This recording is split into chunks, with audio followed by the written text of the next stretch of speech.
Family maatii as taatu nu bakka jirtan nagaaf salaamtaan teenye isin ageessu jecha. Har'a TikTok waan haaraa qabatee dhufee jira. Wanni haaraa inni TikTokiin qabatee dhufe maali? Bara 2023tti waan adda TikTokiin qabatee dhufee jira.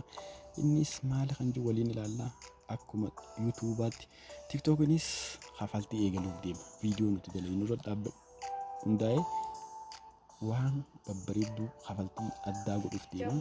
Isa kana akkamitti akka karaa salphaatiin itti fayyadamtanii isin garsiisa. Wantoota moonitaayizii taatanii hafaltii addaa argachuu ni dandeessanii. Moonitaayizii ta'uuf wantoota guutamuu qabutu jira. Wantoonni guutamuu qaban kun maal fa'aa akka ta'e waliin ilaalla. Warri asxaa YouTube subscribe godhin subscribe godhuudhaan chaanaalii keenya kallattiin viidiyoon nuti gadhiifnu yeroo hundaa akka isin ga'uuf all notification irra kadhachaa kallattumaan gara viidiyochaatti dabarraa. Egaa bara 2023tti TikTokiin waan haaraa qabatee dhufeetu jira. Waan haaraa inni qabatee dhufe yoo maali? Akkuma YouTubeatti viidiyoo dhedheeraa irra gadhiiftanii moonitaayiz taatanii hafaltii hafaluudhaaf guyyoota qubaallaa kaa'antu hafe. Egaa kuma 10 guutaadhaa viidiyoo babbareedaa hojjechaa moonitaayiz ta'a isiniin jecha. Maaltu moonitaayizeeshiniidhaaf wantooti nu barbaachisan maal fa'a kan jiruuf immoo wantoonni moonitaayizeeshinii nu barbaachisan viidiyoo dheeraa akkuma YouTube irratti daqiiqaa 10 achii olis dalaguu dandeessan karaa salphaatiin hojjechuudhaan parsantaa 50 guyyoota muraasaan booda ammaan duratti viidiyoo hanga feete hojjettus hafaltiin TikTokeraa irraa raawwatamtu turte. Ammaan boodatti immoo hafaltiin TikTokeraaf akka raawwatamtutti kan wanti kun hojii eegaluuf deemu moonitaayiz taate jechuudha. Baga gammaddan. TikTokeroonni hundinuu viidiyoo babbareedaa hojjechuuf qophaa'aa isin fayyada waan ta'eef isin jecha. Egaa miiseejii nama kamiyyuu notification irratti ergiiti jira. Karaa salphaatiin isin garsiisa. Miiseejicha karaa salphaatiin miiseejii isin garsiisuudhaaf namni kamiyyuu seenee ilaaluu danda'a.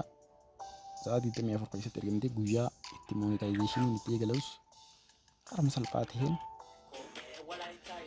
agartanii viidiyoo babbareedaa babbareechitanii hojjettan taanaan akkuma YouTubeatti moonii guuttanii waan barbaadan hafaltii babbareedoo parsantii 50 TikTokiin isinii kafaluuf deema. Kun hedduu TikTokeroonni kamiyyuutiifuu gammachuu guddaa takka. Baga gammaddaniin isiniin ja'a. Miiseejiin naaf seentes isiniin garsiisa karaa salphaatiin.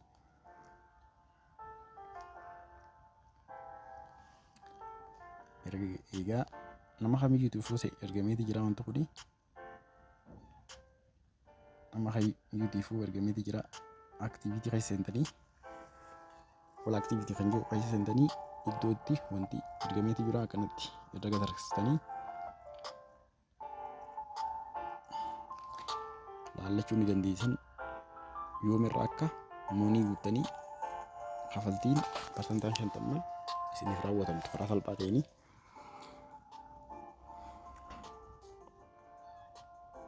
Namoota baay'ee viidiyoo kiyya laayik waan godhaniif ichi booda karaa salphaa kanatti ture rakkoo konnekshinaatiin jira.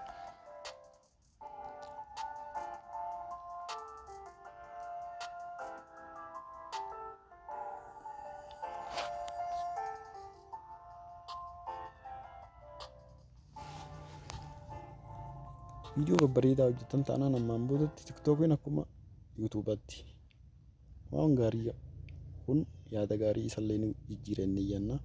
Baay'ee waan namatti tolu. TikTokerri kamiyyuu hojii babbareedduu hojjechuudhaan jabaadhaa moonii guutuudhaa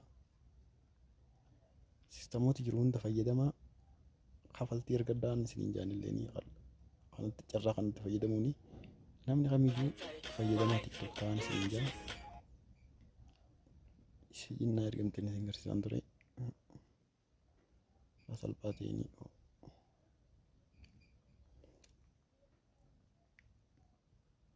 Aktiivitiilee jirtu hundatti fayyadamuudhaan namni kamiyyuu waan kana success godhaan isiniin jaa. TikTokera taanaan ammaan boodatti waan gaggaarii hojjettee viidiyoo bareedaa hojjettee kafaltii ni argatta.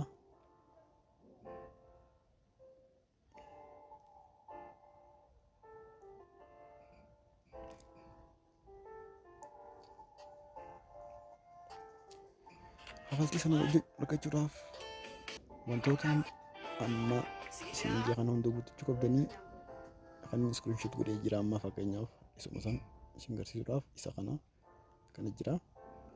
Change video gift here starting on 02/24 2023. TikTok will share the creators 50% of it net revenue from virtual item jira after deducting the required payment to app store payment process jira.